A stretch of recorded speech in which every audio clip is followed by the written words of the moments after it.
Halo teman-teman kos-kosan, gimana kabar kalian? Baik-baik saja kan? Ending chapter 250 Jujutsu Kaisen benar-benar wow. Yuta dengan teknik kopinya berhasil melukai Sukuna dengan teknik cliff. Yap, bisa dibilang Sukuna sebagai raja kutukan sedang dipermalukan bocah kelas 2 SMK. Dari sini Abdikos jadi teringat perkataan Gojo kalau ada dua orang yang secara resmi disebut Gojo punya potensi untuk melampauinya. Yap, dua orang tersebut adalah Okutsu Yuta dan Kinji Hakari. Karena Hakari masih belum kelihatan batang hidungnya sejak pertarungan terakhir dia dengan Uraume. Dari sini Abdikos hanya akan membahas sosok Yuta. Yap, apakah Yuta di chapter 250 ini sudah bisa dikatakan telah melampaui Gojo Satoru? Yuk langsung aja kita bahas. Check out, check it bro. Pertama, seberapa kuat Yuta Okutsu sebelumnya? Kita tahu di dunia Jujutsu Kaisen ada 3 orang yang sangat diberkati dengan kekuatan tempur luar biasa, atau sebut saja orang-orang yang dirahmati bahkan semenjak mereka lahir. Yap, ketiga orang tersebut adalah Gojo Satoru, Yuta Okutsu, dan Megumi Fushiguro. Untuk Gojo sendiri, dia sangat beruntung karena terlahir sebagai satu-satunya pemilik Six Eyes dan teknik kutukan Limitless setelah 400 tahun. Yap, ingat ya, pemilik Six Eyes dan Limitless belum tentu terlahir setelah 400 tahun, tapi Gojo memang terlahir setelah 400 tahun. Klan Gojo puasa gelar dari kepemilikan Six Eyes dan Limitless. Ibarat gacha, hitungan Gojo bukan lagi 1 banding 10 atau 1 banding 100, tapi 1 banding 400 tahun. Sementara Megumi sendiri, dia sangat beruntung karena terpilih menjadi pewaris kutukan klan Zenin paling langka yang bahkan bisa menandingi kekuatan Six Eyes dan Limitless Gojo yang terlahir setelah 400 tahun. Apalagi Megumi terlahir dari seorang ayah Zenin yang terkena batasan surgawi alias tanpa energi kutukan sama sekali. Jadi ibaratnya Megumi terlahir sebagai berlian dari tumpukan sampah yang diabaikan. Karakter terakhir adalah Yuta. Jika kelahiran Gojo dan Megumi meskipun dikatakan sangat diberkati, tapi masih bisa diwajarkan karena keduanya berasal dari orang tua penyihir. Yuta sangat beruntung karena bukan berasal dari keluarga penyihir, tapi terlahir dengan kekuatan penyihir yang sangat besar. Itu semua berkat nasab dari Sugawara no Michizane, yaitu nenek moyang dari berbagai klan kuat termasuk klan Gojo. Jadi ibaratnya pemberkatan Yuta adalah gabungan dari pemberkatan Gojo dan pemberkatan Megumi. Bisa dibilang keluarga Okutsu sudah lama terputus dari keluarga penyihir karena tidak semua keturunan Sugawara menjadi penyihir, tapi ya ribuan tahun berikutnya bukan hanya dari sampah penyihir tapi dari kenihilan penyihir. Tiba-tiba terlahir Yuta Okutsu yang punya kekuatan sihir luar biasa. Kutukannya mampu menciptakan kelas spesial Ratu Kutukan yang mengikutinya bahkan setelah kematiannya masih sanggup memberikan warisan kepadanya. Yuta juga mendapatkan energi kutukan terbanyak dari semua penyihir era modern, bahkan lebih banyak dari Gojo Satoru, ditambah teknik kopi tanpa syarat yang memungkinkan Yuta menggunakan berbagai teknik kutukan tanpa perlu ritual bath layaknya Sukuna atau ritual body swapping layaknya Kenjaku. Jadi ya bisa dibilang Yuta Okutsu adalah orang paling diberkati di dunia Jujutsu Kaisen. Saking diberkatinya, saat baru kelas 1 SMK, Yuta sudah bisa mengalahkan kelas spesial Geto Suguru. Ya meskipun Geto tidak diwujud terkuatnya saat kelas 1 SMK, Yuta juga bisa menang telak di event Goodwill, bahkan meski ada Aoi Todo di sana, sehingga Gojo terpaksa harus mengirimkannya ke Afrika agar belajar bersama Miguel. Dan ya, naik kelas 2, Yuta secara resmi mendapat predikat kelas spesial bahkan sebelum dia lulus SMK.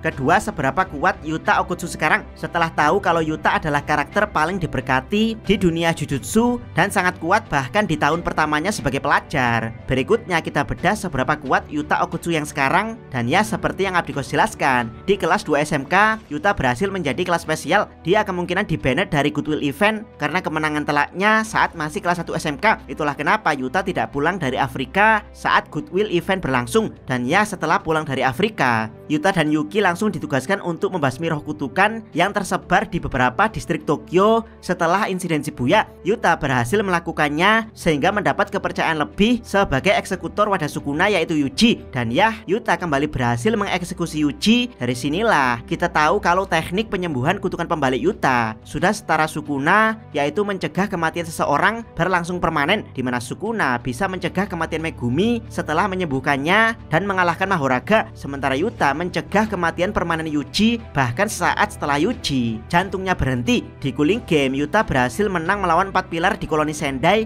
bahkan berhasil menuntaskan misinya untuk membunuh Kenjaku, ya meskipun harus dengan bantuan Takaba. Dan sekarang Yuta berhadapan dengan Sukuna. Dia membuka domainnya dan terungkap kalau domain Yuta memungkinkan dirinya untuk menggunakan teknik kutukan tanpa batas yang tersedia dalam domain. Dia juga bisa mengaplikasikan salah satu teknik kutukan yang dia copy pada barir domain sehingga menjadi efek pasti kena, bahkan bisa mengerucutkan efek pasti kena tersebut hanya pada satu karakter tanpa embel-embel harus menyentuhnya layaknya Gojo Satoru. Sukuna sendiri mengakui kalau ini adalah teknik barir tingkat tinggi. Bahkan Sukuna mengkalkulasikan beberapa teknik yang telah dikopi Yuta. Di antaranya ada Jacob Slider Angel yang kemungkinan diaplikasikan pada barir domain. Kemudian Sky Manipulation Urotakako yang mampu memberikan distorsi pada ruangan di sekitarnya. Kemudian ada teknik jalur Shikigami milik Druff, teknik Curse Speech milik Inumaki yang mampu memaksa lawan mengikuti perintah yang diucapkan. Dan terakhir adalah penglihatan masa depan milik Charles Bernard. Yap, setidaknya itulah teknik yang berhasil dikalkulasikan Sukuna. Dan ya, Sukuna cukup merinding dan khawatir jika sampai Yuta mengcopy teknik Limitless Gojo. Namun Sukuna menepis kekhawatirannya karena teknik Gojo hanya bisa bekerja optimal dengan Six Eyes, sama seperti teknik Ryu yang membutuhkan output energi kutukan super besar, bahkan yang paling besar, sehingga Yuta tidak mengcopy teknik Ryu. Tapi ya, Sukuna pada akhirnya kembali dibuat ketar-ketir karena bukan Limitless. Yuta malah berhasil mengcopy teknik Cliff dari Sukuna.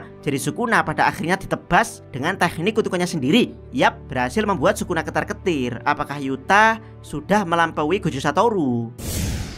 Ketiga, potensi Yuta yang melampaui Gojo dari segi energi kutukan. Yuta sudah jelas telah melampaui Gojo dari segi teknik kutukan pembalik. Yuta juga telah melampaui Gojo. Yuta juga punya nilai plus-plus, yaitu teknik kutukan kopi yang membuat Yuta punya banyak teknik kutukan dalam satu waktu tanpa perlu ritual khusus. Selain itu, Yuta juga punya Rika yang bisa menjadi hard disk menyimpan sekaligus senjata hidup untuknya. Dan sekarang di dalam domain, Yuta bisa memaksa Sukuna mengaktifkan Hollow Wicker Basket secara terus-menerus. Bisa dibayangkan seandainya Gojo terkena domain Yuta, di mana dia hanya punya 2 tangan, maka Gojo akan dibantai di dalam domain Yuta dengan teknik Angel. Selain itu, Yuta terlihat telah expert dalam menguasai teknik Urotakako. Dan ya, karena teknik Urotakako mendistorsi ruang, maka kemungkinan Infinity Gojo akan bisa diserang dengan teknik ini. Keempat, potensi Gojo yang belum dilampaui Yuta. Tentu saja ada beberapa teknik Gojo yang masih belum bisa dilampaui Yuta. Di antaranya adalah Yuta belum bisa mengcopy Limitless Gojo dan turunannya seperti Red, Blue, Purple, Infinity, dan Teleport. Karena memang Yuta terkendala Six Eyes, Yuta juga belum diperlihatkan menguasai Simple Domain atau teknik turunannya. Dan ya, terakhir Yuta belum diperlihatkan mampu membalikkan ketebalan domain dan menyembuhkan otaknya dengan kutukan pembalik setelah domain expansion. Jadi bisa dibilang beberapa hal yang belum dilampaui Yuta dari Gojo adalah teknik Gojo itu sendiri. Kelima, kesimpulan apakah Yuta telah melampaui Gojo. Jika Yuta versi buff yang sekarang diadu dengan Gojo yang telah keluar dari Prison Realm, maka jawaban kemenangannya adalah 50-50. Karena setelah kita melihat efek domain Yuta, kita jadi tahu kalau Yuta bisa mengaplikasikan teknik apapun sebagai efek pasti kena pada domainnya. Tapi ya, kita juga tidak tahu apakah Gojo bisa menggunakan teleport untuk keluar dari domain menutup, karena Gojo tidak pernah ditampakkan keluar dari domain menutup atau bisa masuk ke dalam barir penghalang dengan teknik teleport. Maka kita asumsikan kalau Gojo tidak bisa melakukannya. Jadi harapan Gojo adalah adu domain dengan Yuta. Kalau dihitung dari jumlah energi kutukan, maka adu domain tetap bisa dimenangkan oleh Yuta. Tapi ya, jika Gojo berhasil selamat dari efek pasti kena domain Yuta dengan hanya bermodalkan Simple Domain dan serangan cepat, maka kemungkinan Gojo lah pemenangnya karena dia punya penghematan energi kutukan dengan Six Eyes dan penyembuhan teknik dengan kutukan pembalik. Bahkan kalau pertarungan berlangsung sengit dan agak lama, Gojo tetap berpotensi menjadi pemenangnya karena penghematan Six Eyes itu sangat luar biasa. Ingat ya, ini baru berpotensi alias Gojo masih bisa kalah. Tapi lain halnya jika Yuta berhasil mengcopy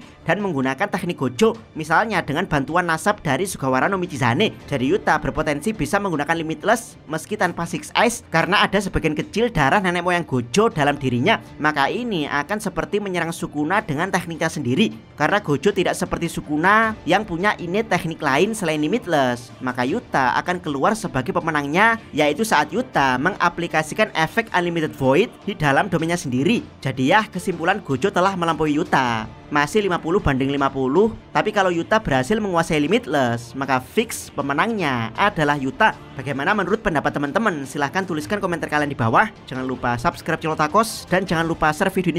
Salam Mi.